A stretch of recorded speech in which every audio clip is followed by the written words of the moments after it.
What is poppin', guys? You got your coach of the Chimp Chargers here for our Week 3 team analysis for the GBA.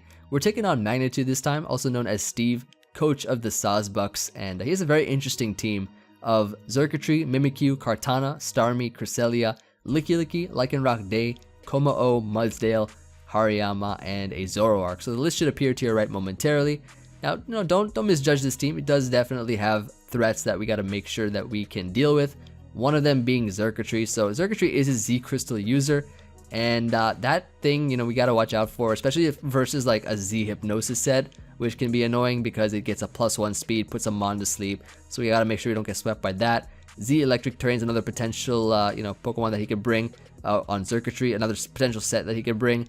What else? Maybe Scarf. I don't know. There's a lot of potential that he can do with that Pokemon versus our team, so we gotta watch out for that. It is an electric type Pokemon, so I gotta prove to everybody that I can, of course, come through once again. Another threat that we have to face is Kartana. I feel like he'll probably bring that as well, because Kartana, like SD Timid Kartana or something, is gonna be very annoying.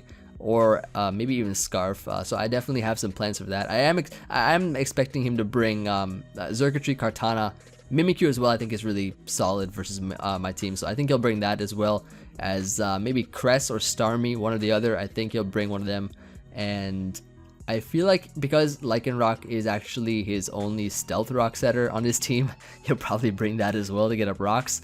Yeah, and his only hazard control, right, is Starmie. I think, looking at it right now, like he has Taunt Lycanroc potentially if he wants to go all out offensive, or he could potentially bring Starmie. So we'll definitely be seeing either Cress or Starmie, and then Lycanroc, I think. Now, looking at the rest of his team, I mean, I guess I could see him bringing Kommo-o. Kommo-o is kind of a Pokemon that can do pretty well with maybe like a Tautomai set or something, or maybe D-Dance or something like that. So we got to watch out for. I pretty much prepared this team to deal with mostly everything that he can possibly bring. So let's just go ahead and talk about it right now. First Pokemon I got here, none other than Scarf Lando. Scarf Lando I felt was super essential because of the fact that, let's say, Xurkitree gets +1 speed through that Z move. We are going to be still faster than it, because Lando T is of course a faster Mon than Xurkitree, naturally through its base speed. So having that Scarf will be able to outrun that. Really nice check to a lot of Pokemon. Plus, it actually is able to knock out Mimikyu in one hit, I believe, after its disguise is broken. I think if he's Life Orb, it definitely knocks him out after the first time he takes damage from Life Orb, so that's pretty nice there. I also got Knockoff here. Knockoff's pretty good versus, I guess, the Starmie, the Cress, just a lot of Pokemon in general. Getting rid of the item is going to be pretty useful. I just packed Grass Knot on this thing in case he wants to bring some like weird Fizdef Mudsdale or something to deal with one of my Pokemon like Dragonite, or even if he brings Assault Vest. Like, I'm pretty sure Grass Knot does a good amount of damage, or decent amount of damage at least, so that could be pretty useful versus Mudsdale if he decides to try to do something crazy with that. So basically, my goal for this match is to out-heat him. This is probably like the most heat that you'll see me bring to a single GBA match. I guess it just depends per matchup. I might bring more heat than this, but if you guys want heat, all right, you've come to the right video. You definitely come to the right video for this one.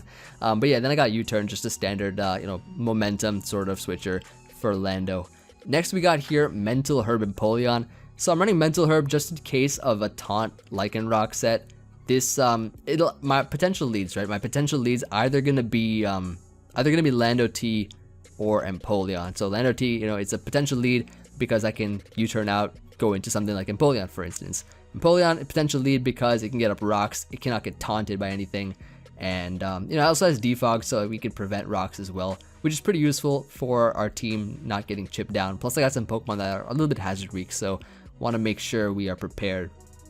Anyways, Scald plus Aqua Jet in order for us to deal with Lycanroc, because if he sets up rocks, we can Scald, or we can Aqua Jet, or we can even U-turn into Empoleon if he leads Lycanroc and then Aqua Jet it or something. So that's a potential option for us there. So just being prepared for potential leads is what I'm doing in this sort of scenario with these first two Pokemon. I feel like they can do really well, and getting up rocks is nice, especially for if he brings like a Focus Ashmon, which he might. He definitely might bring a Focus Ashmon of some sort.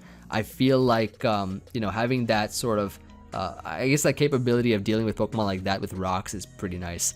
Next Pokemon we got here. So the next Pokemon I got is a Magnezone. Now we're diving into some heat sets here. Right? We're gonna be diving into some heat. We got here Choppleberry, Lock-On Zap Cannon. Nice throwback from I don't know. I think I think one of the first strategies I ever tried to implement in like in sort of semi-competitive Pokemon. I only got into competitive Pokemon in Gen 5, but I still try to be strategic in game, right? So this was actually my in-game set for I think one of my my Reggie something, like Regice or something. This was like my in-game set for that in Pokemon Ruby or Sapphire or something. It was like Lock-On Zap Cannon, not Flash Cannon or Hidden Power Fire. I wasn't that intense then. I don't think Flash Cannon was out back then, but yeah, it's a pretty cool moveset.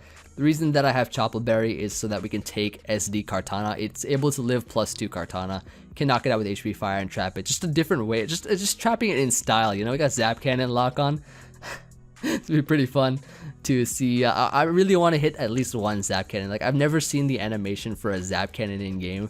Because every time I've faced it, it's like missed or something. Like in game in this generation. So I want to see that. I will use Zap Cannon at least once, mind you. Anyways, yeah, just a very interesting set here that can do some damage to Pokemon. Pretty bulky, so it can take hits and do damage. Next, let me reveal the last three, okay? let me just reveal the last three here. I'm just clowning at this point. You can see the last set. I actually am gonna be bringing this though, so you know, we'll see how that works. But yeah, so Muck here is a set that is very, very useful versus his team because it's able to beat Cresselia 1v1 by cursing up. Let's say, for example, he's like a Calm Mind Cress with a lot of defense, you know, maybe a Rest Talk set or something. We can beat it 1v1 because of the fact that Curse is able to set up over a lot of his team, to be honest. And yeah, with the Figgy Berry, you know, just bringing back Figgy Berry because I just love Figgy Berry Gluttony Muck. It's so useful. Tanks hits, able to heal up a bunch, and with Curse, especially in 3 attacks, it becomes a big threat to his team. So I'm hoping that this thing puts in a lot of work here. We have a reliable amount of bulk, and with Curse, we're going to be getting up our offenses pretty well, and that's pretty cool there. So we got Knock Off, Poison Jab, Shadow Sneak for some priority in case we need to use that. And yeah, nothing much else to say about this set other than hopefully it puts in work. The next Pokemon we got here is a Dragonite. So the set that I wanted to bring was a Mix Knight with 3 attacks Roost. So we got a lot of bulk on this thing so that we can take hits. E-Speed is pretty good because I figured that priority would be nice versus a team that is getting chipped down by rocks if something gets weakened by maybe like maybe by Muck or by Magnezone or something. We should be able to you know, successfully be able to E-Speed stuff and knock it out, just chip things down. Iron Head I have there in order for us to deal with Mimikyu. So Mimikyu, I mean, it is a threat, of course, and I don't want to be completely, I guess, walled by it. So Iron Head can be pretty nice versus Mimikyu in the sense that it actually will do a lot of damage to it, assuming that we are able to break its, what do you call it, its disguise. So if we break that, Iron Head will do a ton. Draco Meteor, Dragonium Z, max special attack. I just figured that hitting something hard would be nice. He doesn't really have a lot of good special walls other than Cress. And if he brings a special attacking Cress, Muck, or special defensive Cress, Muck takes good advantage of that, as well as, I guess, knock off Lando. And yeah, pretty much like Spadef Cress, it's not too much of an issue. We can deal with that. We have like a perfect counter to that within being Muck. So yeah, I think this D-Knight set's pretty good for this matchup here. Just a lot of heat Pokemon, you know. I'm just trying to bring heat out here. I mean, I'm sure after this you might call me crazy, especially when I explain Alakazam's set here. Let me go ahead and dive into this set here. So we got physical attacking Alakazam. I'm not even scared, okay? I'm going to this match, I'm not even scared. We got physical attacking Alakazam with Zen Headbutt, Knockoff, Fire Punch. So basically, the strategy for this is that he has to 100% bring Kartana in order for this set to work. Psych Up will be able to steal a Swords Dance. He has to bring Sword Dance Kartana at that too, so I'm calling it right now. If he doesn't bring SD Kartana versus this team, I'm gonna be disappointed. I can't use Alakazam then. But you know, just style points right now at this point. You know, I'm just trying to impress. I'm just trying to impress you all with the Pokemon that I bring. You know, last time I brought a lot of heat sets back in season 5, or what are we in, season 6? Yeah, season Season 7 now, you know, we got a style. So we got Alakazam here. That's gonna be pretty fun, and we'll see how that works out with Psych Up being able to steal Swords Dance and using a physical move pool. I mean, Fire Punch still does a ton to Kartana. I guess it's a 2-hit KO, but like we're faster than it naturally. If he's Scarf, then we trap it with Magnezone pretty well, and we check it nicely with Muck. And there's no way that it lives like a Draco or something from Max Special Attack D-Knight. So Alakazam here is going to be interesting to see if that works out. And plus Pokemon like Hariyama, right? They're going to be running more like Assault Vest sets or more Spadef bulky to take hits. And Alakazam going to come through on that physical side. Look at this nice base 50. So it hits 102. That's actually not too bad. That's actually pretty bad, but you know, we'll see how that works out. But I want to hit a Zap Cannon though. I want to hit a Zap Cannon at least once, and yeah, we'll see how this team works out. But hope you guys enjoyed, and let me know if you have any questions, anything you want to say. I'm most eager to to read the comments on this one, you know. So we'll see how that goes. But yeah, match going up tomorrow. It'll be up after this, the next day after this video goes up. So this one going up on Saturday, and then Sunday's the battle. So hope you all enjoyed. And yep, this team is looking pretty cool. Hopefully we can come through. I think I'm able to cover pretty much every threat with this. I feel maybe something might do better than the other, but yeah, we'll see how that goes. So I'll see you guys on the match on Sunday. Peace.